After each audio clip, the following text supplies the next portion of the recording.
Sarah's with us in California. Hi, Sarah. Welcome to Dave Ramsey Show. Hi, Dave. Thanks so much for taking the call. Sure. How can we help?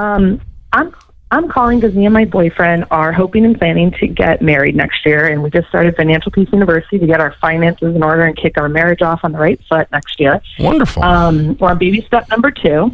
I only have about $6,000 in credit card debt and no car payment, not including my home. And my boyfriend, on the other hand, has about $75,000 in debt, $30,000 of which is a student loan, but $15,000 of which he owes to people, like friends and family members, things like that. And I'm not sure how we work that into the debt snowball, since it's not really an institution, and these people probably aren't going to be too thrilled with $25 a month, $50 a month. Do we, if they're not really hurting for the money and hoping for it right now, should we focus on the institutions first and then pay them off when we get extra money? So, Sarah, as you look at this, you know we're hypothetically thinking and talking about this because until you guys say we do, you don't, right?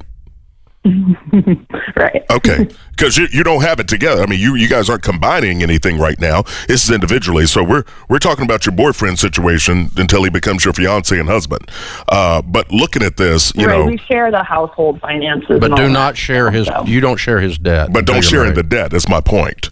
That's a bad idea. Right. He's focused on the debt, and I've taken on a little bit more in the household then, so he can focus on paying his debt down before we get married. Okay. Yeah, he needs to run a debt snowball. You run them, and then when you're married, you run a combined one. Is what Chris is saying. Yeah, and so this $15,000, how much of it is owed to his family?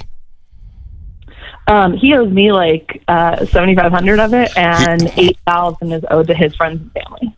Okay. Well, upon the ring going on your finger, that debt would be forgiven then, because you can't owe yourself money. That's weird. Right. Yeah. So that got rid of half of it. Okay. Getting married gets rid of half of it. And so, because it'd be kind of silly for you to pay yourself back. I mean, that's one pocket into the other. So that's right. Anyway, so here's the thing that's bothering me more than anything. Now, we can answer your question tactically and technically, and that is that it goes in the debt snowball right in order, and I wouldn't pay them $25 a month. I would just build up the money in a separate account as if you were paying them payments, but pay yourself payments until you got that $1,000, and then send them $1,000 and pay them off, whoever it is, if it's $1,000 bet balance. I get that you don't want a $25, the relative or the mother or whatever it is, to death. The thing that I do want you to be comfortable with that's been addressed, and I really want him to be comfortable that's been addressed, is that this borrowing is a symptom of habit patterns in his life that need to be gone before you are married.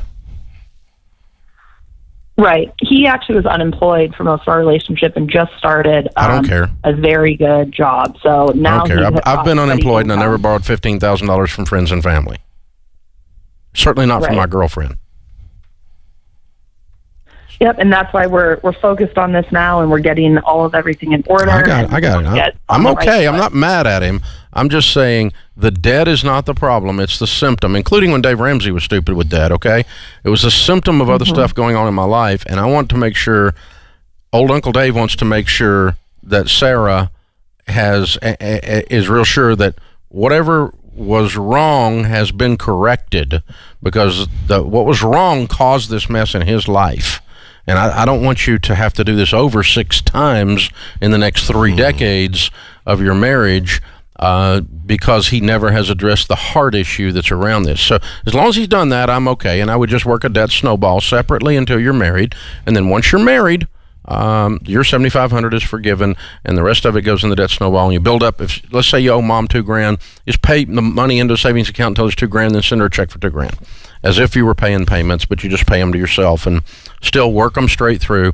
It's all debt. It's all got to go away, and the fastest, best way for it to go away, smallest to largest. That's exactly right.